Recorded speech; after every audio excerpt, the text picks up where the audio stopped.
On va parler de votre automobile maintenant. De plus en plus de sites proposent d'acheter un véhicule sur Internet. Les démarches sont simples et le prix moins élevé que dans les concessions. Ces voitures sont-elles toutes de bonnes affaires? Quels sont les pièges à éviter? Vous allez écouter dans un instant les conseils de notre spécialiste Luc Bazizin. Mais d'abord, le reportage de Paul-Luc Monnier et Michael Cario qui ont rencontré des acquéreurs, pas tous forcément très contents de leurs achats. C'est une livraison qu'elle attendait avec impatience. C'est notre nouvelle voiture qu'on a achetée sur Internet. Voilà, c'est la première fois que je la vois, je suis super contente. je suis toute émue, pardon. À Rennes, cette future maman avait besoin d'une voiture plus grande. Le coffre pour mettre la poussette. Voilà, le coffre pour mettre la poussette du futur bébé. Exactement. Le mois dernier, elle a repéré cette citadine d'occasion sur un site internet spécialisé. Un an, 1500 km au compteur et un prix attractif. Elle m'a coûté aux alentours de 16 000 € et un concessionnaire classique pour le même type de modèle, j'aurais facilement payé entre 1 500 et 2 000 € de plus. Premières impressions au volant. Elle découvre enfin son véhicule. Nickel, aucun défaut, exactement comme il y avait sur l'annonce, c'est parfait. Avant d'acheter, Marine Damas a pu visualiser le modèle sur Internet. Tout est détaillé. Moteur, consommation, éventuelles rayures ou défauts. Le site propose même une visite de l'habitacle à 360 degrés. Là, au moins, on a les 3 places. On voit qu'on a les systèmes pour mettre le siège pour bébé. L'avant, c'est pareil. Bon, on voit que c'est nickel, quoi. Enfin, je veux dire, c'est pas truc cradou. On a plein de détails. On a réellement tout l'historique du véhicule qu'on pourrait ne pas forcément avoir chez un concessionnaire. Et du coup, je trouve ça très rassurant. Derrière ce site, une PME bretonne, lancée il y a 6 mois. Son pari, vendre uniquement sur Internet. Elle est bientôt prête? Oui, tout à fait, ça y est, elle est prête, elle brille. Elle part en région parisienne, celle-ci. Celle-là, elle part en région parisienne. Le patron achète ses véhicules à des entreprises et des particuliers. Il en a déjà vendu 200 et il espère en écouler 1000 avant la fin de l'année. Son arme, être en moyenne 500 € moins cher que les garages traditionnels.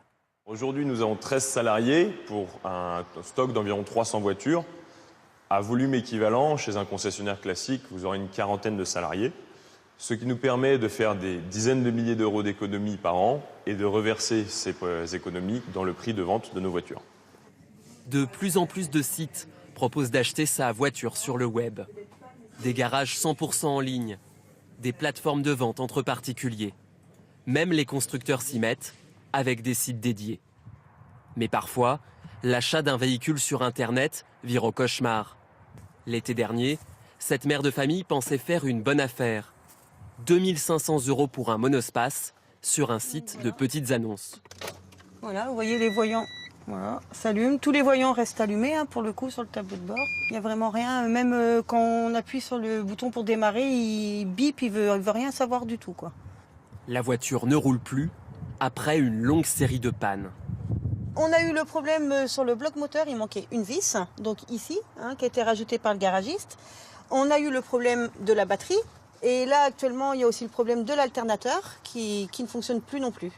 Résultat, un long conflit avec l'ancienne propriétaire qui ne s'estime pas responsable.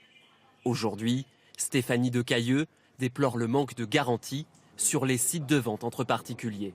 On n'aurait jamais acheté ça et voilà, on aurait dû se rendre compte, c'est vrai qu'avec du recul, on aurait dû se rendre compte qu'on se faisait manipuler dès le début et voilà, mais trop tard.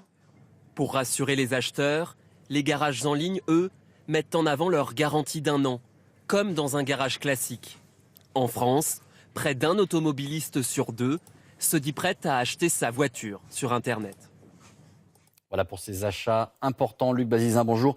Existe-t-il des garanties quand on achète un véhicule d'occasion sur Internet? Seuls les professionnels et certains sites Internet automobiles garantissent le véhicule de 3 mois à 2 ans. Entre particuliers, là, ça se complique. On peut se retourner contre le vendeur seulement en cas de vice caché, comme une voiture qui aurait été accidentée et réparée sans qu'on vous le dise, en cas de freinage défectueux ou d'un moteur qui casse.